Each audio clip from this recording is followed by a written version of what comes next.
Boa noite, Amaury, tudo bom? Olá, Neuraci, tudo bem? Mas que prazer estar falando contigo. O áudio está bom ou preciso usar um fone de ouvido?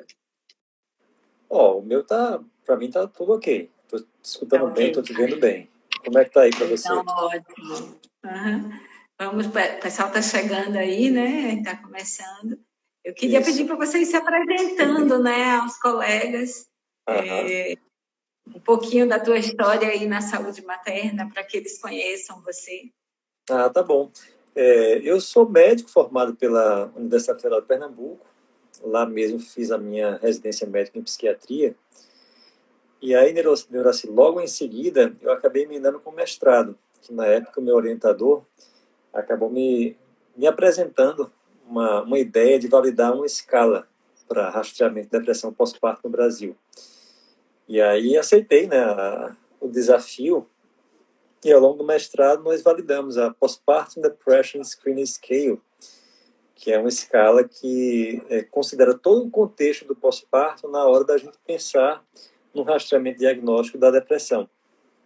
E aí a gente fez um comparativo com uma outra escala que já existia, que era a escala de Edimburgo, e a gente viu que a Postpartum Depression Screening Scale tinha um melhor valor preditivo positivo e uma melhor sensibilidade.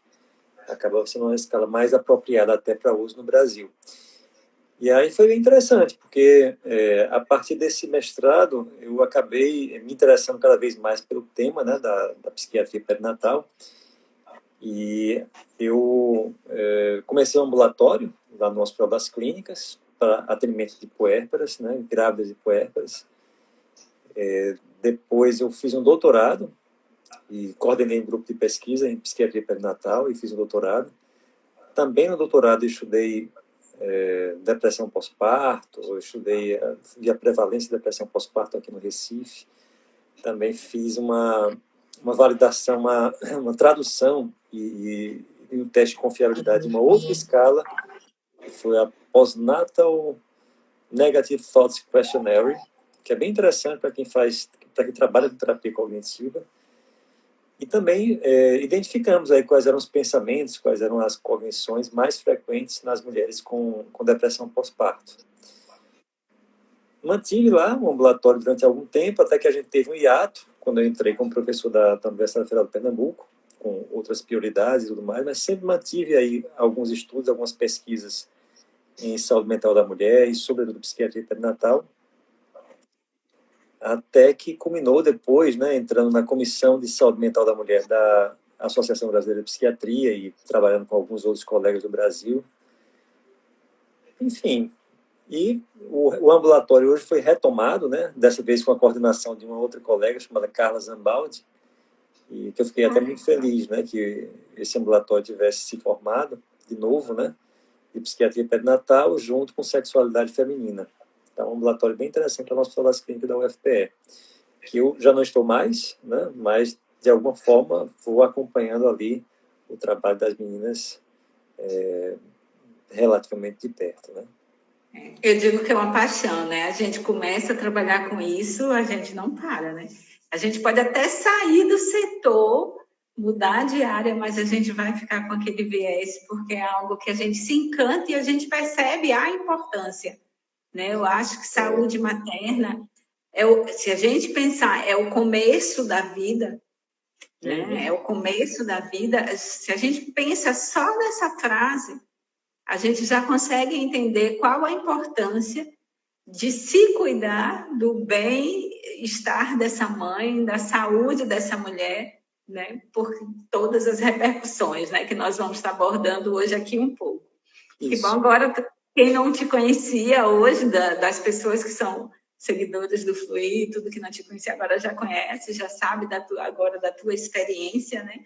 Eu já conhecia você de cursos que eu já fiz, além da leitura, né? Porque você tem muito material publicado nessa área, tem muita coisa que você já escreveu para a gente sobre todo esse universo da saúde materna, principalmente em relação à depressão pós-parto. Então, hoje, nós vamos ter um público misto.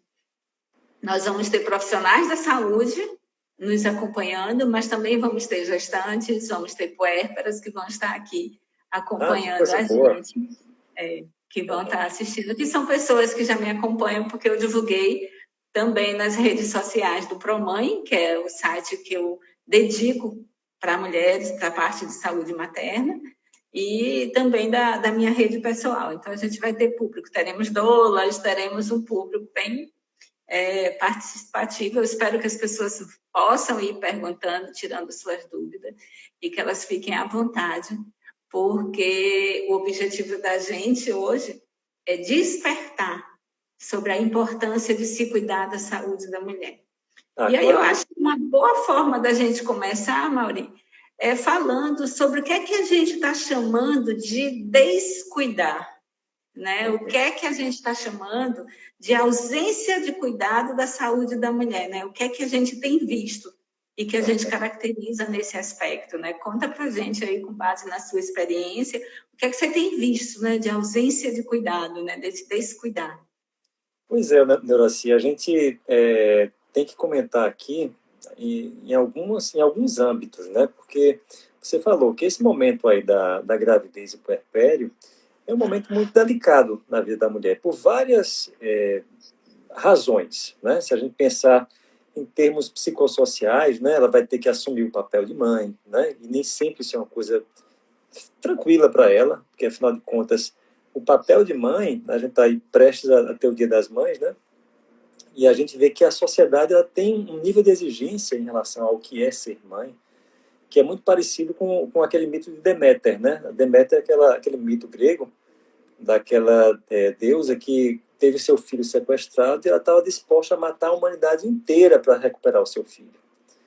Então é mais ou menos isso que se espera de uma mãe, né? Que ela esteja disposta a todo tipo de sacrifício, a todo tipo de situação para poder assegurar a segurança, assegurar os recursos para o seu filho.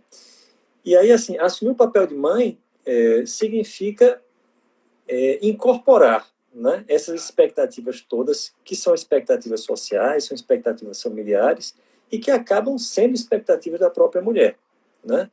Expectativas estas bem cruéis, né? Super exigentes, né? Aí você vê muitas vezes as mães entrarem na gravidez já com um nível de perfeccionismo muito grande em relação ao que é a maternidade, né? E muito assustadas com isso tudo. Elas fazem expectativas tão altas em relação a si mesmas, né? Que aí acabam se dando conta de que não vão conseguir cumprir com aquelas expectativas e a qualquer mínima situação onde ela percebe que houve alguma falha diante daquele ideal de ser mãe, ela começa a se sentir culpada, ela começa a se sentir inadequada, ela começa a achar que é uma mãe que não é uma mãe boa, né? Que é uma mãe ruim. Além disso, assim, a gente sabe que há toda uma mudança na dinâmica do casal quando chega uma gravidez, chega um filho, né?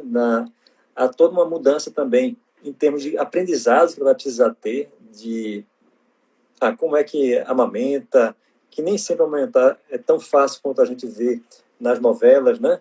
A gente vê que quase nunca. Quase nunca, exatamente. Tem suas dificuldades, né? Tem toda uma pressão social também em cima da amamentação, que vira uma coisa muito, muito significativa e que muitas vezes é ansiogênico, né? A gente vê muitas mulheres muito ansiosas. Será que esse leite que eu tenho é suficiente? Será que eu estou conseguindo dar conta da nutrição do meu filho que vai ser adequada? E se ela percebe que não, se ela tem dificuldade em aumentar, ela começa a ficar muito grilada quanto, eu não estou conseguindo deixar meu filho adequadamente imunizado, ele vai pegar alguma doença e pode se prejudicar porque eu não estou conseguindo dar o leite da maneira adequada. Tem também toda uma preocupação, a gente não pode deixar de considerar, com o mercado de trabalho, né? Porque a mulher, quando ela tem um pós-parto, ela fica ali durante 4, 5, 6 meses fora do mercado de trabalho, e aí há toda uma fantasia, né? Fantasia às vezes é realidade. E quando eu voltar, será que meu emprego vai estar garantido? Será que a pessoa que ficou no meu lugar, ela se saiu melhor do que eu? Né? Será que meu patrão vai querer que eu continue lá no emprego, mesmo sabendo que eu tenho um bebê para cuidar e que eventualmente vou precisar faltar, porque vou precisar levar o bebê no médico, vou precisar levar o bebê para a escola, né? Que eu vou precisar ter essa demanda extra? Será que ele não vai preferir uma mulher que é solteira e que não tem filhos? Com quem eu vou deixar o bebê depois que eu for para o trabalho? Aquela situação também que a gente vê, assim, a mudança da frequência de pessoas em casa, né, Neuraci? Porque a gente vê que quando a mulher está no pós-parto, acontece um fenômeno interessante. A sogra, que aparecia na casa dela uma vez por mês e olhe lá, ela passa a aparecer todos os dias. É um excesso de convivência. E não só um excesso de convivência, como muitas vezes a sogra ela começa a dar pitaco, ela começa a dar sugestões, ela faz críticas em relação à forma de educar, em relação à forma de cuidar, né?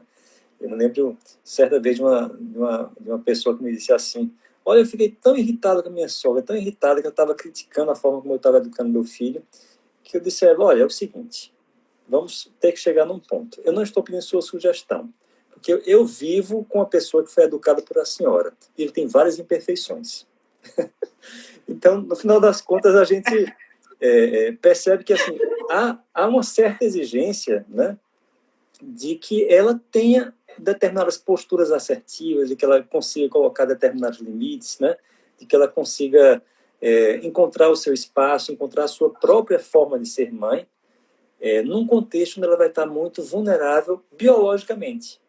Porque a gente sabe que durante a gravidez, ao longo da gravidez, há um aumento paulatino dos níveis de estrógeno, progesterona também, cortisol também, que atinge um pico ali durante o parto, né? Então, esses níveis vão aumentando lentamente ao longo da gravidez. Ao final da gravidez, chegam a níveis estrondosamente acima daqueles níveis pré-gravídicos. E logo depois do parto, esses níveis caem aos níveis pré-gravídicos em 2 dias.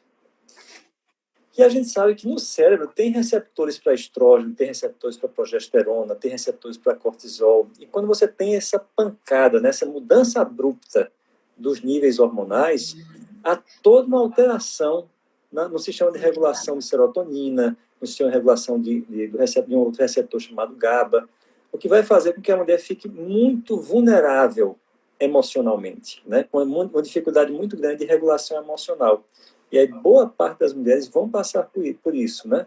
Algumas vivenciando o que a gente chama de baby blues, né? Que é simplesmente uma espécie de hiperestesia emocional, e outras até desenvolvendo o que a gente chama de depressão pós-parto. Pelo menos aí 10, 15% das mulheres podem desenvolver depressão pós-parto e vão ter que lidar com todas as demandas psicossociais com sintomas depressivos. Veja que desafio, né?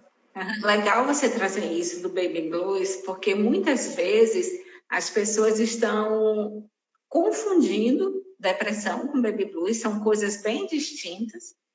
No baby blues, a mulher consegue ainda fazer várias coisas, manter uma rotina, e ela tem uma oscilação, ela tem momentos muito que ela está bem, está tudo tranquilo, e alguns momentos de queda de humor, um momento que ela chora por nada, que é bem mais simples. E tem um limite, ele dura 15 dias.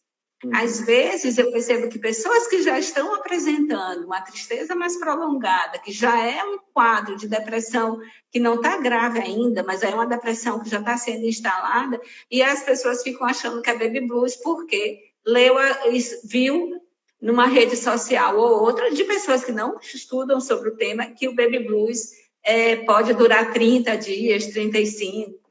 Não. Não, pois é. A gente Sabe? tem que... 15 dias ali, que é o tempo dessa organização hormonal e tudo mais, né? Geralmente o pico de sintomas ocorre com mais ou menos 5 dias, né? Vai subindo ali logo depois do parto. Quando chega lá pelo 5º dia, se tem o pico dos sintomas e depois vai diminuindo aos poucos ao longo da 2ª semana. Se acontecer de piorar na 2ª semana, né, de continuar pela 3ª e pela 4ª, aí já é um sinal de que pode estar ocorrendo uma depressão pós-parto, né? Também outra coisa que a gente tem que ficar muito ligado, mesmo que os sintomas pareçam com baby blues, né, se a mulher já tem um diagnóstico prévio de depressão, né, ou de transtorno de ansiedade, ou de transtorno obsessivo-compulsivo, ou de transtorno de estresse pós-traumático, a gente tem que ficar muito atento, porque você vai começar a juntar fatores de risco, né? Outra coisa, é aquela mulher que está passando por algum estressor muito significativo, né? Então, houve uma situação de abandono pelo parceiro, né? Ou há uma situação de grande dificuldade financeira. Então, há um estressor grande e significativo, isso também deixa a gente mais atento para o desenvolvimento depois da depressão. Ou mesmo os relacionamentos abusivos, né, Amaury? Porque às vezes a pessoa tem um parceiro, a gente vê muito na literatura associando a ter ou não ter parceiro. Mas hoje, atualmente, a gente percebe, isso eu vi no estudo que eu fiz, que estava muito mais associado, não era ter ou não parceiro, não foi significativo ter ou não, mas era significativo como estava aquela relação. A gente via no discurso, eu não cheguei a levantar com escala, mas no discurso dessas mulheres, a gente via quando as relações eram abusivas, quando você não tem aquela estrutura da rede de apoio. Né? Quando vale você mais... não tem um parceiro numa rede, né? Isso. Vale mais a percepção de suporte, né? Mais do que ter o parceiro, a percepção do suporte pelo parceiro. Até porque, você tocou nesse ponto, eu já até lhe contei essa história, quando eu estava fazendo uma pesquisa em 2010, mais ou menos, eu estava investigando traumas, né, que pudessem estar relacionados a aquele contexto ali da gravidez e do pós-parto, que pudessem gerar depois transtorno de estresse pós-traumático. E na época eu observei claramente, né, que a violência urbana era uma coisa importante, que podia gerar, né, uma situação de transtorno de estresse pós-traumático.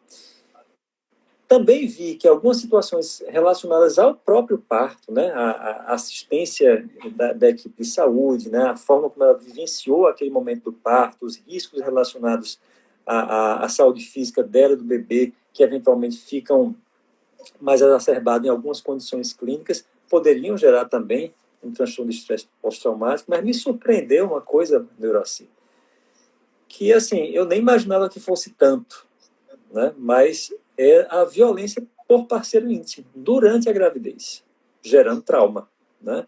Então, ouvi alguns relatos de mulheres referindo que eram esmurradas na barriga, eram chutadas na barriga ao longo da gravidez, né? E aquilo ali deixava elas com a sensação muito grande de vulnerabilidade, de fragilidade, de que podiam estar, a partir daquela briga ali, causando um dano significativo para elas próprias e também, sobretudo, para o feto que estava ali. Né? Dois medos, né? Um medo da própria sobrevivência e da sobrevivência do bebê e do estado dessa sobrevivência, né? Então, realmente é uma potência de risco, um estresse pós-traumático, sim. Uhum. É interessante que você contou aí também sobre a questão do parto, né? Dessa assistência. E a gente tem visto e tem discutido muito sobre a violência obstétrica, né? A violência na assistência por profissionais relacionada ao parto. Só que o que eu vejo que, às vezes, eu percebi isso no meu estudo, que muitas pessoas, por estarem lendo muitos textos sobre violência obstétrica, elas estão indo para o parto muito tensas, muito preocupadas, muito cheias de medo do parto, e era um momento que não era para ter esse nível de cortisol, esse nível de adrenalina por conta do medo, né? Era um momento para ela estar em contato com o corpo, e elas estão indo porque elas ficam lendo sobre as violências, procura, alguém conta, e aí a gente sabe que as pessoas adoram contar a tragédia, né? Acontece 1000 partos no dia, se um parto teve alguma complicação, esse é o que vai ser repercutido o dia inteiro. Então, e a gente observa que, assim, que a gente está precisando, não é que elas não tenham que ter essa informação, elas precisam dessa informação, mas essa informação não pode vir isolada, ela precisa vir com a orientação de como eu me previno, de como eu me preparo para não permitir que essa violência ocorra. Quais os recursos e estratégias que eu vou adotar. Então, mas eu vi nas entrevistas, nas 90 mulheres que eu acompanhei e entrevistei, algumas participaram de um grupo que eu preparei elas, a resposta era uma, e aquelas que eram do grupo controle, muitas lhes falaram de como elas tinham ido para a latência e muitas vivenciaram situações bem críticas, né? É interessante essa sua colocação, porque assim, a gente fala muito sobre isso, mas pensa muito pouco em como a gente pode prevenir nessas situações, né? E às vezes isso vai ter uma relação muito grande com a ideia que o profissional que está fazendo o atendimento tem da importância do que ele faz, né? Então, muito frequente que nos congressos de ginecologia obstetrícia que eu participo, ou mesmo quando dava aula de psicologia médica, a oportunidade que a gente tem de sensibilizar, né, os profissionais, né? Pelo menos os que a gente tem contato, né? Eu tenho pouco contato com os profissionais de enfermagem, auxiliar de enfermagem tenho menos contato, mas eu tenho mais contato com o pessoal médico. E aí eu costumo até contar uma história que, assim, que é uma história verídica, que a certa altura da minha vida eu estava muito preocupado com questões existenciais. Assim, estava lendo Sartre, Heidegger, Jaspers e tudo mais, e bem interessado nessas coisas. E aí eu comecei a perguntar a um montão de gente, Euraci. Olha, me diga aí, qual foi o momento mais especial, mais significativo da sua vida? E foi interessante que quase que unanimemente as mulheres que tinham filhos diziam assim, foi o momento do nascimento do meu filho. Foi o momento mais importante da minha vida. Aí eu pensei, caramba, olha, é um momento mais importante do que o casamento, mais importante do que a primeira vez, mais importante do que o primeiro beijo, né? Mais importante do que o dia da formatura, é o dia do nascimento do filho. Veja que privilégio um profissional de saúde tem quando ele está presente no momento mais importante da vida de uma mulher. Né?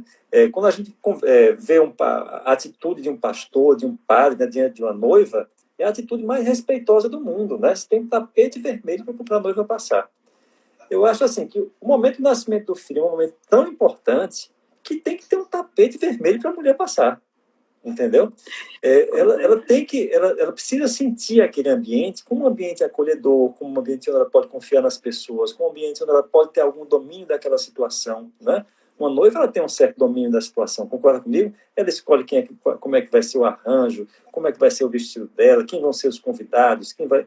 A noiva tem esse privilégio. A gente precisa dar esse privilégio também, né, às mulheres que vão ter filhos. E a gente precisa fazer com que os profissionais de saúde se deem conta da importância e da diferença que eles fazem, né? Você tá colocando aí a possibilidade, assim, do profissional de saúde fazer mal para a mulher, né? Pode acontecer, já que é um momento muito, muito delicado da vida dela, né? Imagine um pastor ou um padre dizer para ela que o cabelo dela está feio, né? O cabelo da noiva tá feio. Então, imagine ela receber palavras desagradáveis, né, de um profissional de saúde que está prestando assistência dela. Então, o que é que a gente quer dizer com isso? Não só a gente fazer a pessoa ter noção do mal que pode fazer, que é o que você estava mencionando, mas se a pessoa ter noção do bem que ela pode fazer ali. Não é? De quanto ela pode fazer a diferença, né? O quanto você pode fazer uma diferença positiva, transformando aquele momento num momento ainda mais especial, né? Com atitude de respeito, explicando para a mulher o que está acontecendo, se fez um toque, né, vaginal, fazer um toque respeitosamente, dizer o que é que significa os 3 centímetros, dizer se vai fazer agora ou não a ruptura das bolsas, se a gente vai esperar isso, se vai esperar aquilo outro. Então, dá noção para ela do que é que está se passando no momento mais importante da vida dela, né? E dá o poder de decisão a ela, né? Não Também. ter a ideia, né? Não ter a ideia de que porque ele acha que tem que fazer, tem que fazer. Né? Também. A gente mudou, a gente vê muito isso, por exemplo, na hora da posição de parir, né? Que os médicos mais antigos, principalmente os mais antigos, ou que foram alunos desses profissionais mais antigos, querem que a mulher esteja na posição tradicional, deitadinha lá, e aí, muitas vezes, não é o que é, na maioria das vezes, não é a mais confortável, e não é a que a mulher está sentindo que é para ela fazer. Ele pode até dar uma sugestão, mas acolher quando ela disser, olha, eu prefiro ficar nessa posição que para mim está melhor. Então, eu acho que muitas vezes quer se impor, né? Eu vou fazer por isso, mas dá a ela o direito de escolha. Mas ela também só vai ter condição de saber fazer essa escolha se ela estudar e se ela participar de uma preparação, se ela buscar informações. Porque senão ela vai fazer o que disser que é para fazer, ela vai fazendo, e às vezes não é o que o corpo dela está pedindo para fazer. Essas decisões também têm que ser bem cuidadosas, né? É importante que o profissional escute, né, os desejos da mulher, porque, afinal de contas, eu sempre costumo dizer para os meus alunos, olha, nós somos especialistas em psiquiatria, mas o paciente é especialista na própria vida, né? Ele é especialista nele mesmo, no que ele deseja, no que ele tem de história, né? No que ele percebe do seu corpo. Então, o profissional de saúde ele precisa respeitar o especialista também. Então, ali está havendo um encontro de especialistas, onde, no final das contas, até o protagonista não é você, né, que é o profissional de saúde, né? O protagonista que está ali é o próprio paciente, né? E você falou dessa questão do parto, de posição do parto, é uma das coisas importantes de discutir, porque você sabe que quando os primatas mudaram, né, da postura, passando para a postura ereta, o que acabou acontecendo foi que isso teve um impacto substancial no formato do canal de parto feminino. Então, a pelve ela se moveu ligeiramente para frente, né, e o canal de parto ele se estreitou. E aí, ao mesmo tempo, a cabeça do bebê humano, né, evoluiu para ficar maior. Veja a complicação que acaba ocorrendo aqui na pelve feminina das humanas, né? E aí, as consequências dessa formação biológica, Neuraci, são que as humanas elas têm os nascimentos mais difíceis do que qualquer primata. Durante o parto, os bebês humanos eles também são os únicos primatas que precisam passar por um determinado padrão de rotação, né? Você fez curso de doula, você sabe disso, você tem que fazer a rotação aqui da cabeça. Os humanos são os únicos que precisam fazer isso, né? Fazer essa rotação para caber na pelve, né? E aí significa que o bebê ele está voltado para trás, né? Na direção oposta à mãe. Isso dificulta o parto, né? Dificulta que o parto seja realizado, inclusive, pela mãe sozinha. É diferente do que ocorre com as outras primatas. O momento do parto das outras primatas é um momento solitário, onde ela faz o próprio parto, né? Com vários animais a gente observa isso, né? Eles próprios têm espontaneamente o parto. Mas o parto humano é um parto que geralmente exige a ajuda de uma outra pessoa. Então, há essa parceria. E nessa parceria, um vai se comunicando com o outro, né? É preciso que o profissional de saúde se comunique com a mãe e a mãe se comunique com o profissional de saúde, onde nesse esquema de parceria, o parto ocorra da melhor forma possível e da forma que deixa ela também mais confortável, né?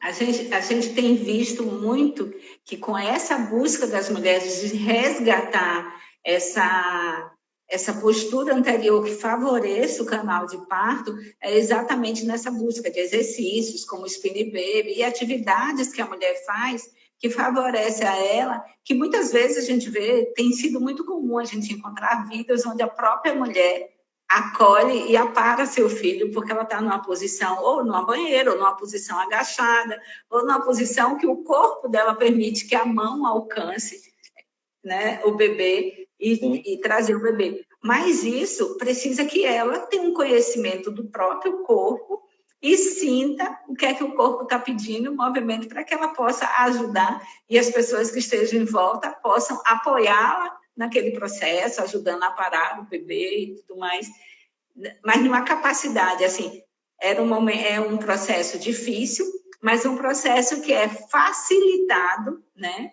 Ele acontece de uma forma muito natural se tem menos interferência. Quando a mulher ela consegue estar num ambiente bem parecido com nossos primatas, que é aquele ambiente silencioso, de pouca luz, com o mínimo de estímulos que desvia a atenção dela, o parto evolui muito mais fluido, né? Muito mais fácil, com menor dificuldade, são trabalhos de partos menos duradouros. A gente percebe, quanto mais interferência tem externa, quanto mais barulho, quanto mais pessoas se atrapalhando, que às vezes você pode até ter 10 pessoas em volta, mas se essas 10 pessoas estão ali em silêncio, só conversando, quando a mulher pede ou requer alguma coisa, dando um suporte ali, ele acontece numa fluidez assim. Agora, quando a gente pega um contexto onde toda hora entra um enfermeiro, toda hora entra alguém, pergunta, mexe aqui, mexe ali, e não respeita o tempo que a mulher está tendo uma contração e ela precisa, naquele momento, estar quieta. Aí a gente vê que esses fatores estressores tanto tornam o trabalho de parto mais difícil, como ele tende a ser mais prolongado, né? As horas de mulher no trabalho de parto. Isso a gente tem observado muito. Quanto mais ela consegue estar em contato com ela, quanto mais o contexto, o ambiente ali favorece, quanto mais estratégias ela tem para adotar de alívio da dor, melhor acontece o trabalho de parto, mais rápido, eu não digo nem que mais rápido, porque às vezes é o tempo que o corpo precisa para produzir toda a flexibilidade da pelve, né? Às vezes a pessoa quer um trabalho de parto rápido, mas essa produção dos hormônios que vão favorecer a flexibilidade da pelve, da musculatura para passar, requer um tempo, e às vezes precisa ser um pouquinho mais prolongado, mas eu digo que é um parto que flui, que é aquele parto que a gente diz assim, olha, acontece como tem que acontecer o mais natural possível, com menor interferência. Quando a gente estava falando, a gente começou nossa live, a Mauri, falando sobre os descuidado, né? E aí a gente estava falamos um pouco do próprio contexto familiar que descuida, né? Quando eu vou lá e fico fazendo interferência desnecessária. A gente falou das próprias condições, né, gerais. Mas a gente também tem que pensar um pouquinho, até mesmo na questão do autodescuido, né? Também. Também pode acontecer, né? E às vezes um descuido, né, em relação ao próprio processo, né? Você falou agora há pouco de se preparar para o parto, né? Muitas vezes as mulheres às vezes não têm essa noção de que precisam se preparar para o parto, né? Se preparar para esse momento, né? Que eu conversei agora há pouco, que já que é um momento que talvez seja um dos mais importantes da vida de uma mulher, é um momento solene, né? É um momento solene. É importante tanto que os profissionais de saúde se deem conta disso, quanto que a mulher se dê conta disso. A mulher se prepara muitas vezes para casar, né? Ela se prepara para ter a formatura dela. Muita gente tem que se preparar tanto fisicamente quanto psicologicamente para esse momento do parto, né? E aí, nesse preparo, vai valer a pena, né? Vai valer a pena esse estudo, né, de como é que funciona o parto. Vai valer a pena que ela busque informação, seja com livros, seja com obstetras, seja com outros profissionais de saúde, a respeito de como é que se dá todo esse processo de gravidez e como é que se dá o processo do parto. E também que haja um cuidado dela com ela própria para que ela consiga suportar o desafio que vem no pós-parto, né? E aí, isso muitas vezes significa assim, como é que eu vou encontrar uma estrutura, né, para poder buscar ajuda, né? Porque a gente falou, o parto humano é um parto que precisa de ajuda. E mais ajuda ainda vai precisar o pós-parto. Não é natural isso que nós vivemos, né, hoje em dia, e temos sociedades onde cada um vive na sua casa, né, e há pouca cooperação entre as pessoas, né? O nosso cérebro foi todo... Um cenário muito diferente dos nossos antepassados, né? Isso. E o nosso cérebro foi preparado para viver em comunidades de 100, 150 pessoas, onde as pessoas cooperavam nos cuidados com o bebê. Então, a mulher não estava sozinha, né? A mulher naquelas caminhadas, naquelas pequenas aldeias, estava sempre sob a ajuda de outras pessoas, né? E aí, ela quase que necessariamente vai precisar ter um preparo durante a gravidez para que depois do parto ela saiba com quem ela vai poder contar para entregar esse suporte para ela. Sozinha é muito difícil, né, Horaci? É muito difícil. É uma situação completamente fora do que nós, em termos de humanidade, em termos de cérebro, estamos preparados, né? Então, ela precisa saber. Porque assim, também precisa de cuidado, né, Mauri? Porque não é só cuidar do bebê. Naqueles primeiros 40 dias, principalmente, ela também precisa de cuidado. Esse corpo está fazendo toda uma troca hormonal, toda uma substituição, e tem um processo de recuperação, o útero voltar, mesmo um parto normal, tem um processo de cicatrização interna mesmo.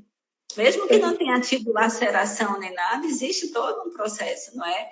Então, e tem o cuidado com as próprias emoções, porque quem ganha evidência e quem passa a ser o centro, na gravidez ela era o centro, né? O centro das atenções, que era ela indiretamente, porque era a barriga, né? Todo mundo quer pegar, todo mundo quer tocar, todo mundo quer falar do bebê. E depois, quem passa a ser o centro é toda a atenção do bebê. Então, tem essa questão de você também não se sentir querida, não se sentir amada, não sentir que as pessoas estão ali também por você. Tem uma série de fatores que requer, né, uma atenção especial. E a atenção especial também, eu sempre gosto de reforçar isso, até o sono. Uma das coisas que a gente pode mais fazer para prevenir grandes problemas no pós-parto é a conservação do sono, sobretudo naquele primeiro mês. E aí, para que ela tenha algumas horas de sono, vai ser necessário ela pensar assim, posso contar com meu parceiro para ficar com o bebê um instante? Eu tenho aqui a minha mãe que pode ficar com ele enquanto eu durmo aqui 3 horinhas, 4 horinhas à tarde, né? Ou ao longo da madrugada, será que dá para dividir ali com a minha irmã ou com a minha amiga que vai ficar com o bebê, né? Então, é super importante que ela também se dê conta dos próprios limites. E nessa idealização do que é ser boa mãe, né, de que ela precisaria fazer tudo, dar conta de tudo, ela se dá conta que se ela tiver essa ambição toda de dar conta de tudo, ela vai ficar tão exausta que, no final das contas, ela não vai conseguir dar o mais importante, né? Que é aquela disposição afetiva, né, para estar com o bebê. Ela está tão preocupada com um monte de tarefas que tem para fazer e que, às vezes, ela tem mesmo, assim, por uma imposição da circunstância, né? A gente, às vezes, vive situações penosas, né, de mulheres que têm que dar conta do bebê, tem que dar conta da casa, tem que dar conta de comida, tem que dar conta de um montão de coisa, às De vezes até de outros filhos trabalho. que já tem, né? De outros filhos que já tenham, né? E, muito bem lembrado, dos outros filhos que já têm, e ter que dar conta da trabalheira, que só o bebê já seria uma trabalheira imensa que ela sozinha não daria conta, né? Então, são Essa situações questão, penosas, né? Sobretudo agora na pandemia, viu? essas coisas, quem já tem um filho, a gente percebe quando a gente faz o estudo, quem já tem filho é um fator mais associado a ter ansiedade, mais do que a depressão, né? Ele é mais o semotípara, né? Que a gente fala, você tem mais, está mais associado à presença de transtornos de ansiedade. E a gente tem que pensar também, Maria, quando a gente está falando de descuidar, né? E às vezes até ser negligente, a gente tem que pensar na forma como o pré-natal acontece, né? Sim. A gente vê casos, eu já vi casos de pessoas que estavam em tratamento psiquiátrico com medicamento, eram casos que necessitavam de medicamento, e a medicação foi suspensa pelo obstetra sem uma comunicação com o psiquiatra e sem avaliar as consequências daquela retirada, né? E às vezes é medicamento que nem precisaria ser tirado, porque existe medicamentos que podem ser tomados, existe medicamento para ansiedade, para depressão, que pode ser tomado na gestação, ou para alguns transtornos. E de avaliar, né? Eu lembro que até quando eu fiz o curso com você, a gente comentou sobre isso, de avaliar o custo-benefício. Às vezes pode até ter uma consequência para a criança, mas tirar aquela medicação pode ter uma outra consequência muito pior.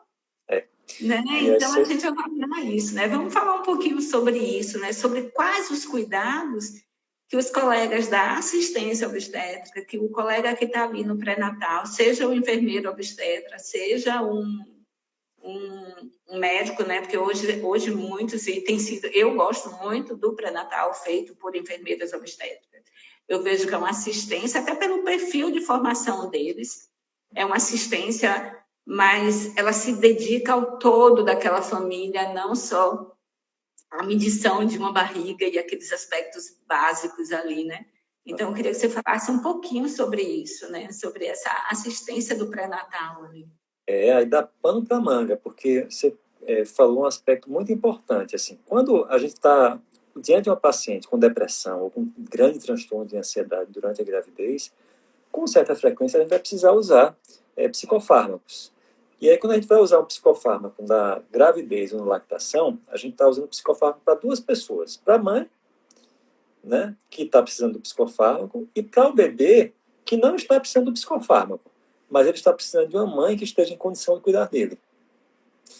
Se ele está precisando de uma mãe que esteja em condição de cuidar dele, nós, como prestadores de serviço de saúde, precisaríamos assegurar essa capacidade dela, né? E você vai ver que muitas vezes a funcionalidade dela vai estar comprometida pelo transtorno psíquico. E aí, eventualmente, o profissional de saúde vai desaconselhar o uso de medicações, não é nem com má intenção, mas é com má informação, tá? Porque se a gente for estudar na literatura, a gente vai ver que, de fato, tem vários antidepressivos que são considerados relativamente seguros para uso durante a gravidez e para uso durante a lactação. A gente não tem um forte motivo que impediria que a gente fizesse um tratamento adequado com psicofármaco caso ele seja necessário, obviamente. Claro que na gravidez a gente vai subir um pouco o limiar para a prescrição. No entanto, deixar de tratar uma mãe que está sofrendo com depressão, que está sofrendo com transtorno de ansiedade, e esse sofrimento é significativo e impactante em termos de funcionalidade, pode beirar, muitas vezes, até a insensibilidade. Tá certo? Então, isso que você falou é importante, né? No pré-natal, a gente não só está atento, né, à altura do fundo uterino, vamos ver aqui a pressão arterial, vamos ver aqui como é que está a urina, vamos ver aqui como é que se está com anemia ou não está com anemia, a gente também poder conversar com essas mães, saber como é que está ela em termos de humor, saber como é que ela está em termos de apreensões e expectativas em relação ao parto, saber como é que ela está em termos de estrutura, né, familiar e de amparo, né, social e familiar para a recepção dessa nova fase que ela vai ter na vida dela, para que a gente possa, eventualmente, intervir e até se sensibilizar para alguns quadros depressivos e de transtornos de ansiedade que estão passando ali na nossa frente e a gente, eventualmente, não percebe. Ou por falta de tempo, ou porque a gente acha que não é capaz de dar o diagnóstico, né? E aí, para tanto, existem algumas escalas, alguns instrumentos que podem facilitar, né, essa detecção. Sim, Mesmo que você não sim. queira dar o diagnóstico, mas você possa encaminhar para um profissional de saúde mental, né, para que haja uma checagem de quais são aquelas mulheres que precisariam ser tratadas para que a gente dê condição dessas mulheres formarem um vínculo, exercerem suas funções maternas e curtirem esse que é um dos melhores momentos da vida de uma mulher, né? Algumas perguntas, né, Maurício? Pode usar uma escala, pode usar algumas perguntas chaves que você vai identificar a presença, pelo menos você levanta a hipótese de que tem um transtorno ali. Ter uma escuta para a angústia dessa mulher, para os medos que ela tem, e não invalidar, né? Porque às vezes a pessoa até manifesta e fala sobre aquela angústia, sobre aquele medo. Ah, isso é normal, toda mulher tem, daqui a pouco passa, quando parir, passa. E aí são falas que eu invalido e eu ignoro que aquela mulher está falando de uma dor e aquela dor, para ela, é significativa. Aquela dor emocional é significativa. E às vezes a gente passa assim e não dá uma olhada. Por isso que eu disse que às vezes eu gosto mais de uma assistência feita pelo enfermeiro, porque o enfermeiro, quando ele tem uma formação nessa área, ele consegue ter um olhar mais amplo, né? E isso é bem interessante da gente ver. Eu toquei nesse assunto porque eu já vi casos agravarem, né, por retirada da medicação. E existe remédio, e na amamentação, às vezes a pessoa nem vai no médico porque ela acha que não, se ela for, vai passar um remédio, ela vai ter que tirar a amamentação. Porque isso já ocorreu de muito profissional de saúde mandar suspender a amamentação para poder dar a medicação. Por quê? Porque não se atualiza, não procura ver quais as medicações que ele pode utilizar, porque existe medicação que pode ser utilizada. É né? verdade. Muitas vezes e até tentar, né, através da informação, através do estudo, diminuir um pouco mais os preconceitos, os estigmas que existem em relação aos psicofármacos. Certa vez eu escrevi um artigo que foi assim, o estigma atravessa a barreira placentária. Porque, você sabe, existe um estigma relacionado ao transtorno mental, existe um estigma relacionado à medicação durante a gravidez, existe um estigma relacionado aos psicofármacos. Então, imagine quando junta isso tudo. Não é? E ainda existe com o tratamento psiquiátrico ou psicológico. Isso. Mesmo que esteja sem medicação, ainda existe estigma. Porque então, a grávida deveria estar feliz porque está grávida. Como se o fato dela estar grávida tirasse todos os outros problemas que estão acontecendo na vida dela. E como o estigma atravessa a barreira placentária, o que termina acontecendo é que muitas mulheres sofrem caladas, né? Elas têm que vencer a primeira barreira, que é essa que você falou, né? Se um momento é um momento que exige de mim alegria, como é que eu vou explicar para as pessoas que eu estou deprimida? Se eu tomo coragem e digo que eu estou deprimida e vou para um tratamento, como é que eu vou explicar para as pessoas que eu estou usando uma medicação para depressão? Durante a gravidez. Você sabe que 67% das mulheres que estão usando antidepressivo durante a gravidez escondem essas informações das amigas, escondem essa informação dos vizinhos. 60%, mesmo sendo assegurada da relativa segurança daquela medicação, mesmo assim se sente culpada por estar fazendo tratamento. Imagine, você está fazendo um tratamento e se sentir culpada e inadequada por estar fazendo um tratamento. Você ter vergonha de dizer isso para um familiar. Você não conseguir dizer isso para um outro profissional de saúde, até com receio que o outro profissional de saúde também diga alguma coisa muito taxativa e que lhe faça sentir mais culpada ainda. Então, como esse estigma atravessa a barreira placentária, muitas mulheres vão, nesse momento, estar passando por 2 sofrimentos, que é o sofrimento de estarem deprimidas e o segundo sofrimento, o sofrimento de se sentirem culpadas por estarem em busca de um tratamento para melhorarem suas vidas. Vê que coisa complicada. Você foi interessante você trazer essa questão da culpa, porque eu acho que é um ponto bem importante da gente estar trabalhando, porque eu digo que culpa é parceira da depressão, tá?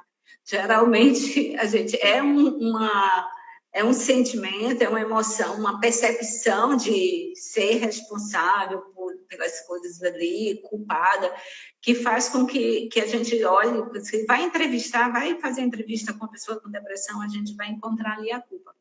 E eu noto que por conta muitas mulheres aumentam o seu sofrimento, elas já estão ou com um transtorno ansioso ou depressivo ou um outro transtorno, que já geram por si só um sofrimento. Quando ela está grávida, esse sofrimento aumenta, porque ela começa a ter uma preocupação a mais, que é um possível dano em relação à criança.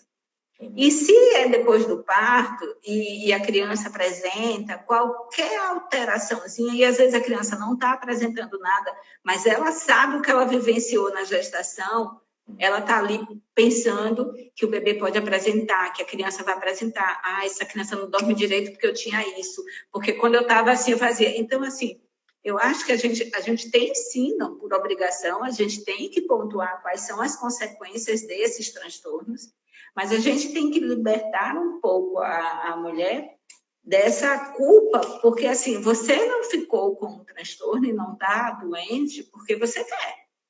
Uhum. Não foi uma escolha. Você tem até, às vezes, a gente percebe que tem gente que sabe que está e não busca tratamento, não busca desenvolver as habilidades. Até, às vezes, você tem a oferta de uma proposta de tratamento que te ajudaria e você recusa. Aí são casos isolados, mas a maioria das pessoas, elas não adoeceram e não permanecem doentes porque ela quer. Ah, sim. Então, eu preciso olhar para frente. Eu estive naquele período com aquele transtorno e tal, eu estou agora com esse transtorno. Ao invés de eu olhar para trás e me culpar, eu olho para frente e digo, o que é que eu posso fazer agora para estar melhor e para favorecer o desenvolvimento do meu filho e diminuir qualquer possível impacto que tenha tido durante a gestação ou enquanto eu estava doente.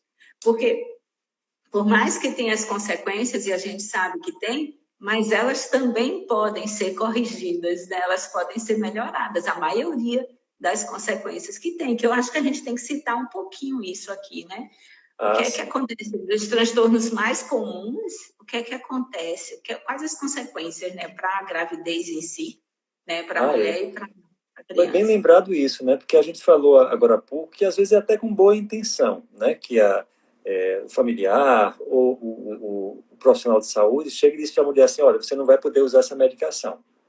Às vezes até por boa intenção, para tentar proteger, entre aspas, o bebê de qualquer eventual mal que a medicação possa fazer. Só que o que as pessoas não se ligam é que a própria depressão ela oferece riscos para os resultados obstétricos e para os resultados neonatais. E para você ter uma ideia, existem alguns estudos já mostrando assim, aumento de taxa de parto prematuro, aumento de complicações neonatais, aumento de dificuldade respiratória relacionado à própria depressão. Isso independente de antidepressivo. Existem estudos até de coortes, são estudos de acompanhamento, que já acompanharam crianças com 6, 10 anos de idade, mostrando que aquelas crianças que tiveram mães com depressão pós-parto, né, tiveram mais dificuldades afetivas, mais dificuldades cognitivas. Então, eu repito aquela história que eu estava te falando, assim, é muito importante que a criança ela tenha uma mãe que esteja em condições de entregar para ela a maternidade, que é o que os dois estão mais querendo nesse momento. A gente está diante de uma mãe que ela quer ser uma boa mãe. Ela, às vezes, até, né, por conta de pensamentos ruins que estão na cabeça dela, ela pode se sentir insegura, ela pode entregar os cuidados do bebê para uma outra pessoa, ela pode achar que uma outra pessoa, como a mãe dela, como a irmã dela, vai cuidar melhor do bebê do que ela, dificultando essa vinculação, né, esse apego com o bebê, porque ela se acha inadequada, porque ela se acha ruim, mas ela queria dar conta do negócio. Então, assim, a gente tem que ter essa preocupação, né? Que tem uma criança querendo a mãe e tem uma mãe querendo a criança. E tem aqui no meio uma depressão, um transtorno de ansiedade que está atrapalhando essa junção.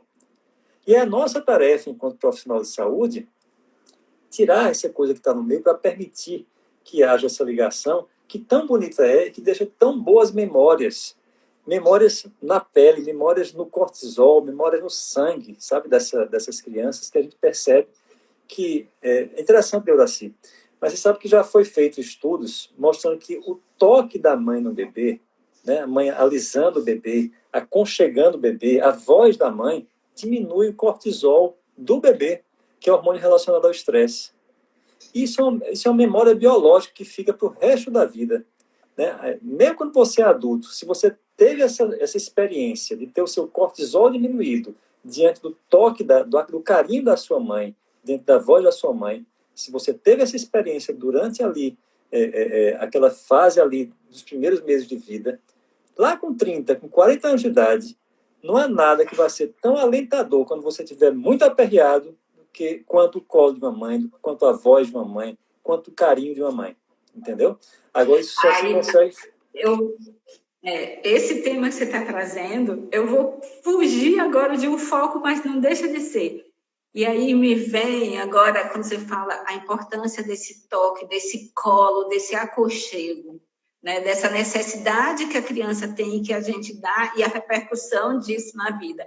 Aí vem as pessoas que trabalham, que a gente chama de adestradoras de sono, dizendo para o povo que você não tem que acolher a criança naquela hora para dormir, não. Tem que largar ela lá no berço sozinho para ela aprender a dormir sozinho, o bebê recém-nascido. E aí a gente vê quanto eu estou provocando naquela criança, quanto eu estou deixando de dar a ela de afeto, porque se ela está chorando e quer que eu deite com ela e conte uma história com ela, é porque aquilo é importante para ela se sentir segura. E aí as pessoas estão evitando, porque a criança tem que aprender a dormir. Gente, esse aprendizado vai vir depois, não é nessa fase. Né? Não é nessa fase. Então, para tudo, né? Existe uma fase onde, naturalmente, esse medo, né, de ficar sozinho vai diminuindo, porque a pessoa vai se sentindo mais seguro. Porque você sabe, repito, nosso cérebro ele foi preparado para viver naquele tempo de caçador-coletor, onde não existia o quarto do bebê e o quarto do casal. Né? O bebê ele ficava ali junto da comunidade, ele ficava junto do grupo. Né? Então, não existia essa coisa dessa separação, ele ter que ficar no berço sozinho. Né? Ele ficava perto da mãe, ele ficava junto da mãe, até para se alimentar, até para poder mais comodamente ter o recurso alimentício dele. Então, tem certas coisas assim que são da natureza, né? Na hora que ele chora, né? Aquele choro é a primeira comunicação que ele tem, né? Aquela primeira queixa que ele tem para poder ele conseguir a coisa. Nós somos seres essencialmente sociais. Né? O choro do bebê ele é um choro social. Ele faz um apelo. Ele faz um apelo pelo cuidado, né? Porque nós dependemos uns dos outros, né? E essa dependência do bebê é uma marca de nós humanos, que a gente acha que é só o bebê, né? Mas dependemos uns dos outros para o resto da vida. A Emily está falando aqui, tem umas pessoas que falaram, Isa falou mais cedo, que eu vi aqui quando passou a pergunta, sobre a formação, né, dos profissionais, que a gente precisa capacitar mais profissionais para que eles estejam aptos para trabalhar na assistência a gestantes e puérperas. Porque é diferente de quando você está lidando com doença física ali, que você vai ali e faz aquele tratamento da importância da gente preparar. E muitas vezes a gente vê que na graduação não tem um foco, porque o foco que tem na medicina é fazer o bebê nascer, né? O pediatra cuidar do bebê. Nas graduações de psicologia, por exemplo, a gente vê sobre desenvolvimento infantil, a gente vê sobre algumas coisas gerais, mas a gente não tem, por exemplo, curso de psicologia perinatal. Você não tem, você tem que... Eu estudo sobre mulheres, eu estudo minha monografia de graduação foi sobre a amamentação, sobre a percepção que as mulheres tinham da amamentação. Eu comparei a mulher que estava gestante com a puérpera, com aquela que já estava no processo, né? Para perceber que elas tinham percepções diferentes. E aí vem aquela coisa de achar que vai ser só botar o bebê no peito e... Ok. Não, a gente se prepara também para esse momento. E não é se preparar, botar peito no sol, né? A gente está falando de outra preparação, que é preparar a estrutura, entender quais as possíveis dificuldades que eu vou ter e o que é que eu posso fazer para resolver. Mas isso, os profissionais de saúde não têm essa preparação. Você tem que ir buscar fora, né? Você vai buscar fora um curso de capacitação como consultora de amamentação, como enfermeira obstétrica, você vai ampliando. E aí... Carla colocou aqui que ficar grávida não é... Ai, cadê? Perdi aqui. Que ficar grávida não é o maior... Não é a maior maravilha do mundo em termos de um desconforto físico e quando se tem um desconforto físico e emocional, não é mesmo? Pois é, tem uma série de peculiaridades, né? Ela colocou aí, tem um lado B aí da história, e é por isso que nesse, vamos chamar assim, pré-natal psicológico, né? Existe uma série de especificidades, e é por isso que é importante preparar os profissionais de fato, né? Para preparar essa mulher para esse lado B. É por isso que é importante, né, iniciativas como ela ter apoio de outras mães, dividindo experiências, né? A gente tem visto cada vez mais grupos de WhatsApp de mães que tiveram bebês recentemente. A gente ter a possibilidade de explicar para elas por que a ansiedade vai existir, por que a raiva vai existir, que é normal, eventualmente, ela ficar irritada durante o pós-parto, né? Que é normal, sim. Inclusive, né, eu mostrei aqui o dado para você, um percentual razoavelmente grande de mulheres, quando o bebê nasce, ela não sente aquele apego que ela imaginava que fosse sentir, né? Algumas mulheres sentem uma certa indiferença. E elas se sentem tão mal quando elas percebem essa indiferença, sem se darem conta que depois de 3, depois de 4, 5, 6 meses, esse apego ele vai se formando. Nem toda mulher vai nascer já com aquele instinto materno que é tanto falado, né? Algumas vão precisar de um tempo para poder fazer esse vínculo. É importante a gente perceber como é que está o desenvolvimento em relacionamentos dela, como é que ela se relaciona com a família, como é que ela se relaciona com a mãe, né? Quem conhece essa rede de apoio dela. É importante que nesse pré-natal psicológico tenha a participação do parceiro, né? Tenha também informações, conselhos, né, sobre os cuidados com o bebê, como é que ela vai acalentar o bebê quando o bebê estiver chorando, como é que ela vai descobrir se o bebê está com cólica, se o bebê está com fome. A gente passar essas informações e, sobretudo, Neuraci, a gente passar informações realistas sobre o que é a maternidade.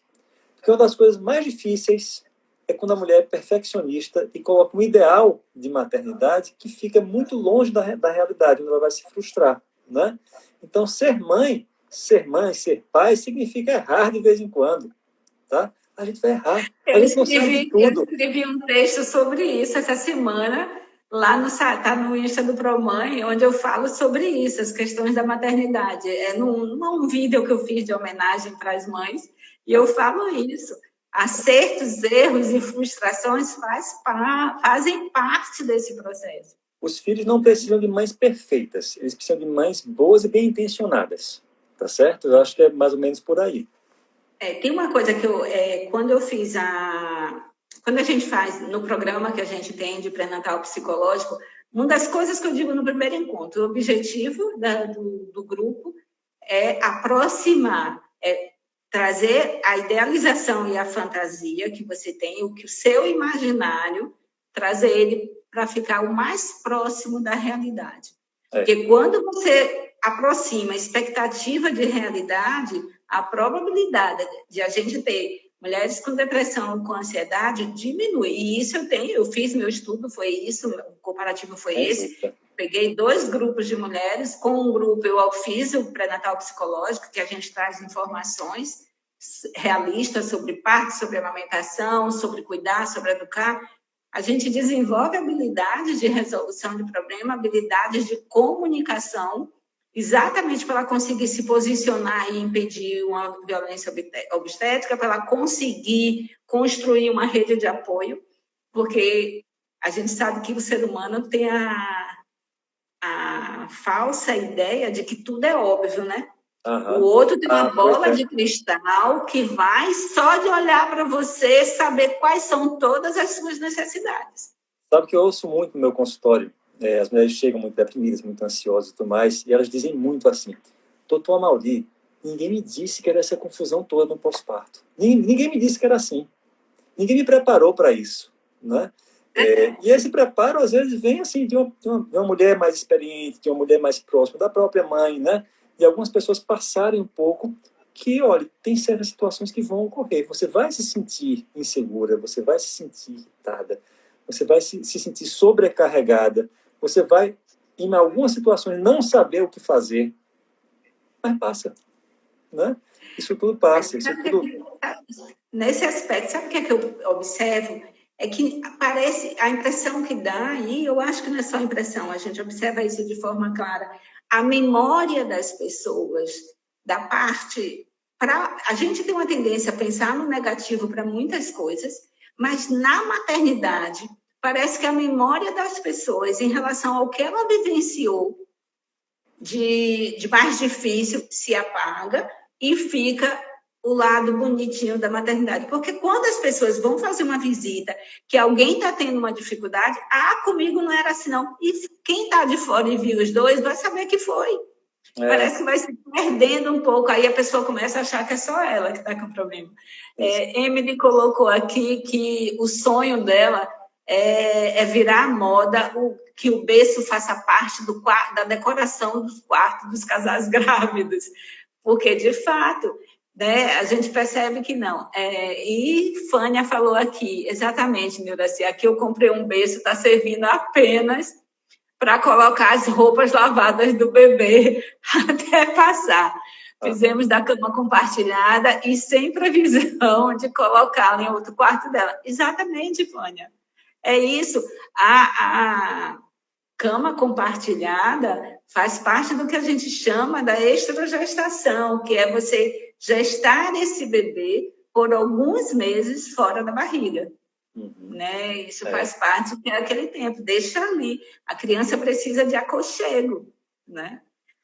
Eu vi aí que Cíntia Leite entrou e pediu para falar de um capítulo do livro que nós escrevemos. Cíntia Leite é uma jornalista e certa vez eu escrevi um capítulo junto com ela sobre orientação para as mães, né? as grávidas e as puérperas, que era um livro de Débora Fava, foi Débora Fava que organizou, que é Orientação para Pais. Poxa, não sei se Cíntia pode até colocar aí nos comentários, porque eu estou esquecendo do título do livro, mas acho que é Orientação para Pais. Pais como um todo, né? E aí, um capítulo a gente escreveu que era Orientação para Grávidas e Puérperas. Muito bem, acho que completamos aí 1 hora, não foi? Foi, se bem que agora o Instagram não tem mais isso de 1 hora, não, né? Acabou isso. Vamos agora dar só uma olhada aqui nas perguntas que tiveram para a gente não ter deixado ninguém sem resposta, né? Uhum. Aí tem Roberto dizendo, né, que ele sempre diz às mães que seus pacientes têm que dar de mamar, não é como na televisão, não é mesmo, não. Roberto é trilheiro, Roberto é pediatra. Uma das boas. E aqui, Carla falou que mãe não precisa ser... que você colocou, não precisa ser perfeita. Eu acho que, assim, uma coisa que a gente tem que lembrar é que nós não vamos ser perfeitos nunca. Não só não precisa, como não vai conseguir, né? Não vai porque conseguir. Há uma diferença, né, muito longe da expectativa para a realidade. A gente sempre vai fantasiar e criar uma expectativa muito maior do que a gente vai realizar. Eu acho que é importante, eu digo assim, na amamentação é importante a criança estar alimentada. Tá? Quando a gente vai falar, esse é o princípio básico. Depois a gente vai identificar como a gente vai proceder para que ela tenha o melhor alimento, né? Mas o principal é todo, eu digo, se ela está alimentada, porque às vezes a mulher tem uma intercorrência, por exemplo, às vezes a mulher fez uma cirurgia e com aquilo os ductos foram danificados, não estão perfeitos, a produção dela possa ser que não venha a ser no mesmo volume que a criança vai nascer, ela vai precisar de um complemento, ela vai deixar de ser mais mãe ou menos mãe, se ela tiver necessidade de complementar, não, mas aí a culpa, porque não está na amamentação exclusiva, aí vai, cada caso é um caso, tá? E é sempre um direito de escolha dela, mas o que ela tem sempre que ter em mente é o principal, em primeiro lugar, é a criança estar alimentada. Depois eu digo, se eu posso e tenho condições de amamentar exclusivamente, melhor. Se eu não vou fazer isso porque eu não tenho condição, seja a condição que tipo for, condição emocional, física, o que for, aí eu vou usar o recurso que for menos coisa. Mas o principal é a criança estar alimentada. E olha que eu sou consultora de amamentação, eu defendo a amamentação, mas eu defendo a amamentação para quem quer amamentar, para quem está em condições de amamentar. Isso, exatamente. Respeitando o estado de cada um. Isso é super importante. Respeitando o estado de cada um. Sabe que alguém colocou aqui a massa de amor profundo. Né? Há 2 anos atrás eu fui para o Congresso Mundial de Saúde Mental da Mulher, fui lá em Paris, e assim, várias mesas estavam falando exatamente sobre isso. Como essa pressão por amamentar estavam tornando a saúde mental de algumas mulheres perturbada, né? Porque algumas mulheres não conseguem, né? E aí, por não conseguir, recebe uma pressão muito grande de alguns profissionais, recebe pressão também de alguns familiares, né? E aí já incorporam também, né, aquela ideia, porque existem muitas vantagens da amamentação, sem dúvida alguma, só que quando não se consegue, parece que a pessoa virou a pior mãe do mundo, né? É como se fosse uma coisa binária. Já que eu não consigo amamentar, é porque eu sou uma mãe ruim. Não é por aí não, né? O que é que faz uma mãe, né? É um item, é só amamentar, tem uma série de coisas que a gente faz que vai ter interação.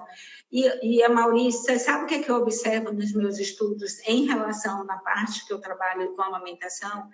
É que essa pressão, a ansiedade, ela tem um fator que eu brinco, que eu digo às mulheres, porque assim, a gente usa a linguagem, mas eu uso algumas analogias com elas para poder elas diminuir, e nem sempre eu uso termos técnicos, mas eu digo, olha, você pensa que você tem que dividir sua atenção em 2 coisas. Vai fazer as 2 coisas bem feitas? Então, a mesma coisa é o seu cérebro. Se ele está precisando regular sua emoção, você está com um pico altíssimo de ansiedade, ele vai conseguir produzir o que ele precisa do leite igualzinho? Não, né? Porque ele está dividido. Porque eu vejo, a mulher às vezes até está com a mama com bastante leite, mas ela está tão tensa, tão ansiosa com o processo, que não a descida do leite não flui. Tá? Porque ela tem a produção boa de prolactina, mas a ocitocina que vai fazer a ejeção do leite, às vezes vem por conta dos estados desses estados de ansiedade. Então, eu digo assim, quando eu vejo alguém, eu quero que comece a perceber a preocupação, aí a gente já vai trabalhando com a pessoa técnicas de relaxamento, técnicas que você precisa utilizar para que você diminua esse nível de cobrança e saber o que ela precisa é, eu estou disposta e eu vou me colocar à disposição do meu filho para amamentar.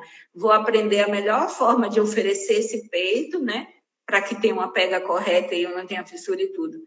O resto vai acontecer nessa interação que vai depender de um casamento ali naquele processo. E evitar e fazer como você diz, associar que não conseguir, eu sou uma mãe ruim. Quer ver outra coisa que a gente observa? As mulheres que se preparam para o parto normal. A gente tem que preparar a mulher para os 2 tipos de parto. Também. Porque um parto normal pode vir a ser necessário uma mudança. A mulher pode ter um quadro de eclâmpsia, pode ter alguma coisa e virar uma cesariana, mas se ela se pensou e não criou a hipótese de um parto normal, ela vai vivenciar a frustração ali e vai se achar uma mãe ruim porque não foi capaz de parir. Isso, exatamente, né? E a gente já tem pesquisa mostrando isso, né? Que quando a pessoa faz um planejamento de parto, né, para o parto normal, e isso não se concretiza, né, vai para uma cesariana, a chance de depressão pós-parto é maior. Não necessariamente pela cesariana, pelo corte da cesariana e tudo mais, mas pela quebra da expectativa, né? E sobretudo pelo sentimento de inadequação, que foi, ó, a cabeça, né? Que foi então, crença, que foi a regra que foi colocada na cabeça dela, né? E aí, no trabalho, eu volto a dizer para a mulher, existem os dois tipos, você vai se colocar à disposição e se preparar para isso, mas precisa ter consciência de que pode haver uma necessidade. Lógico, a gente sabe que a necessidade, de fato, é pequena. 20% dos casos seria uma cesariana real indicada, né? A gente vê tanto que quando você compara os partos, instituições de SUS, instituições que buscam o parto normal, elas têm uma taxa em torno disso, uma faixa de 20%. Porque é excelente quando se tem um parto normal, né? Quando se tem um parto transpelvino, é excelente, né? É um momento bonito, é um parto bonito, é um parto até esteticamente bonito, é o parto normal. No entanto, o objetivo do parto não é que ele seja o parto normal. O objetivo do parto é que nasçam crianças saudáveis, né? E aí, eventualmente, para isso, a gente vai precisar de recursos adicionais, né? Como tudo na vida, né? Às vezes, quando o natural não funciona, quando a natureza não segue um curso que tá bem sucedido, a gente interfere com a natureza para entregar algo que vai ser saudável, né? Que eu acho que é o caso aí do parto.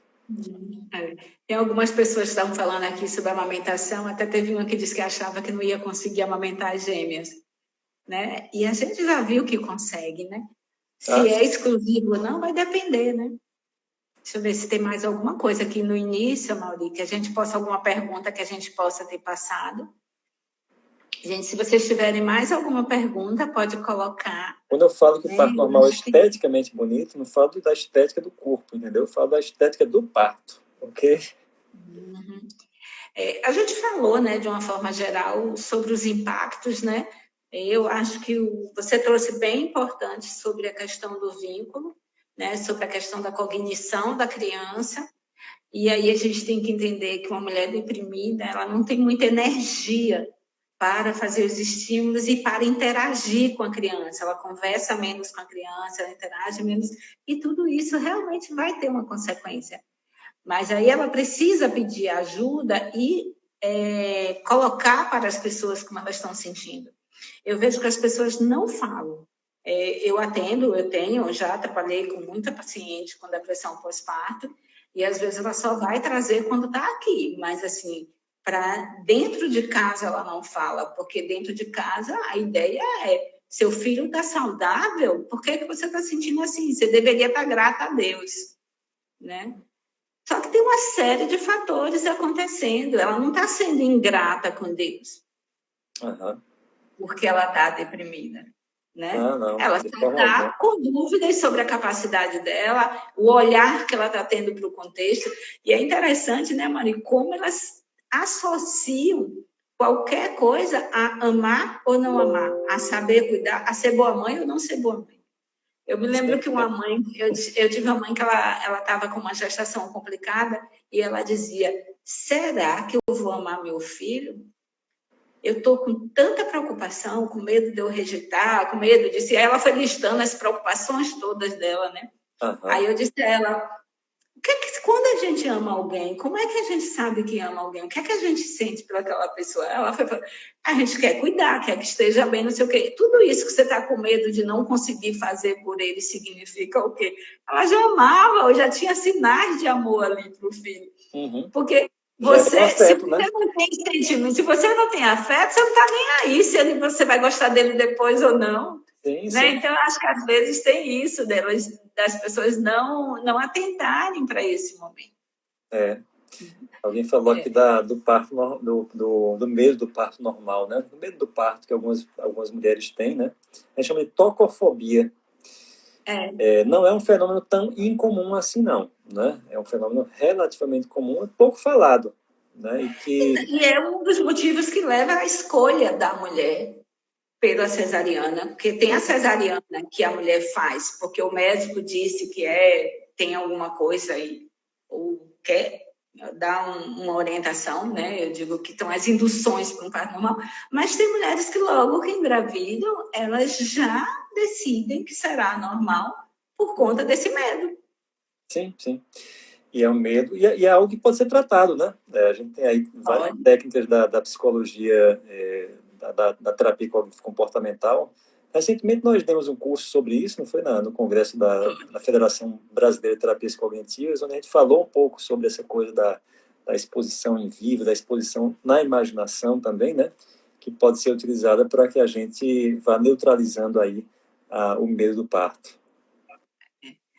Mauri, eu acho que está encerrando por aqui. Eu acredito que a gente trabalhou os principais temas, né, que eu anotei aqui. O que é que a gente pode dizer, né? Para quem é da área de saúde, principal é escutar, né? Escuta essa mãe, escuta as necessidades dela, fica atenta, inclusive, aquilo que ela não fala, mas que você percebe. Não falar também é um indicativo, né? Quando você faz perguntas sobre uma determinada área e a pessoa não fala, já é um indicativo que tem, né? Vamos trazer informações baseadas em evidência, informações que não gerem culpa. Sim, exatamente. Naturalizar muito mais, né, os processos todos. Mas, sobretudo, eu acho que você falou essa coisa de não falar, né? Mas às vezes é a atitude, né, que o profissional de saúde tem em relação à mulher no momento, naquele momento de aflição. Às vezes o óbvio, como você falou, né, o falar o óbvio, às vezes diz tanto para aquela mulher. Eu disse para você que qualquer que seja a época de vida, né, que a gente esteja, na hora que a gente está muito ansioso, na hora que a gente está muito aperreado e tal, nada vai ser mais alentador do que o colo de mãe, do que uma palavra, do que a voz da mãe, né? Tem uma música de Roberto Carlos que diz assim, que ele fez para a mãe dele, né? Que é a Lady Laura, né? Que ele dizia assim: toda vez que eu te abraço e te vejo sem nada dizer, você diz tudo o que eu preciso escutar de você. E sabe que assim, o profissional de saúde, naquela hora que a mulher está lá, naquela situação de até às vezes de desamparo, né? Porque ela às vezes está longe do familiar, ela está longe das pessoas queridas dela, ela está ali às vezes no ambiente hospitalar, né? Numa maternidade e tudo mais. A figura do profissional de saúde substitui essa figura materna, né? Então, assim, nada vai ser mais alentador do que a voz do profissional de saúde, o amparo, né? Ele segurar na mão da mulher e dizer: eu estou aqui, né? Eu sou teu parceiro, eu estou aqui contigo, né? Eu estou aqui para te ajudar nesse processo. Então, a gente tem essa consciência do bem que a gente pode fazer na hora que a mulher está naquela situação de desamparo, né?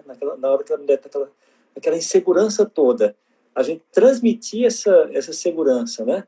De que, olha, aqui eu estou contigo, né? Você vai conseguir, né? A gente vai junto aí nessa caminhada. Isso é tremendamente alentador, né? Você faz com que aquela história do cortisol que eu falei, né? Você faz o estresse, né? Já diminuir muito quando ela percebe que ela está diante de um ambiente onde ela tem um certo domínio, onde ela percebe que é respeitada, onde ela percebe que as dúvidas dela estão sendo tiradas. Então a gente tem que ter essa consciência do quão solene é esse momento, né? Do quão importante, né? O quanto de diferença a gente pode fazer com uma palavra, com informação, com uma atitude terapêutica, né? Você pode não saber nada de psicoterapia, mas a sua atitude ela pode ser terapêutica ao longo da gravidez, ao longo do parto, sobretudo, e também durante o pós-parto. Todo profissional de saúde tem que estar consciente do poder da sua atitude. E a gente tem que lembrar, né, Amaury, que a gente tem dois momentos, né? Quem vai identificar sinais de uma depressão na gestação é quem está fazendo o pré-natal, porque o profissional está indo, né? E quem pode ajudar a mulher a identificar indícios, não é fazer o diagnóstico, mas identificar que tem característica e encaminhar para os profissionais. Então, muitas vezes, quem vai identificar no pós-parto é o pediatra, porque a mulher não vai para os médicos dela, não. Ela vai para o pediatra todo mês. Né? Então, às vezes, eles podem identificar. Eu digo, tem uma pediatra aqui que é muito parceira nossa, que ela, quando ela já identifica que tem, ela dá a sugestão para a pessoa procurar uma psicoterapia. Né? Muitos casos não vão precisar de remédio, muitos casos não vão precisar de farmacologia, se a intervenção for logo no início. Não deixar o quadro agravar. Eu digo, eu acho que é até uma premissa dos transtornos mentais como um todo. Quanto mais tempo a doença está instalada, mais demorado vai ser o tratamento, mais recursos precisará. Então, se eu começo a perceber os sintomas, os indícios, e eu já busco ajuda, quem percebe já faz uma indicação, as chances de reversão do quadro é muito mais rápido. Na minha experiência clínica, depressão pós-parto, o tratamento não é demorado quando a gente identifica ele logo cedo. Porque a gente consegue, e é diferente, não é um tratamento, não queiram tratar depressão pós-parto como se trata depressão, as depressões comuns que tem na maioria das pessoas. Elas têm características, elas têm peculiaridades. As questões e as dúvidas e as angústias, os fatores que contribuem para a manutenção daquele quadro são diferentes. Né? Tem muitas vezes, a gente tem, tanto que vocês têm... Lá, ela estava até aqui com a gente na live aí no início, não sei se ela ainda está. Ela fez aquele estudo com a escala de pensamentos, né? E a gente vê que tem muitos pensamentos intrusivos, muito pensamento negativo em relação à maternidade, ao bebê, à rede que está ali de apoio. Então, assim, se você pega alguém com depressão pós-parto, se você não tem experiência, vai estudar, vá se preparar ou passa o caso para quem tem. Porque não é igual. Eu acho que a gente tem que ter essa noção, que são características... A ansiedade é diferente, né? Os fatores, o que envolve é diferente e precisa. Eu vi que tinha bastante gente aqui que foi passando, mas a amiga Sandra de Natal estava aqui, Sandra Shoa, lá ela tem um grupo de fora. Muito obrigada pela presença de todos vocês. Né? Eu espero não ter deixado passar, eu acho que eu deixei de ler alguns comentários, mas eu acho que de pergunta, eu não vi perguntas assim que a gente ficasse devendo responder. Se a gente ficou, eu peço desculpa. Você viu? Você viu alguma pergunta? Não. Acho que cobrimos os assuntos aí. Muito obrigada a todos vocês. Eu vou tentar ver se eu consigo deixar a live salva, pelo menos para um tempo, porque algumas pessoas me pediram, porque iam estar em atendimento, me avisaram, perguntaram se eu podia deixar lá salva no IGTV. Vou ver se eu deixo aqui, que aí vocês podem assistir depois. Muito obrigada a todos vocês, tá? Obrigada, Mauri, e a gente vai conversar, viu? Eu que agradeço, Graci. Estou à disposição. Tá, um abraço, tchau. Um abraço para todos.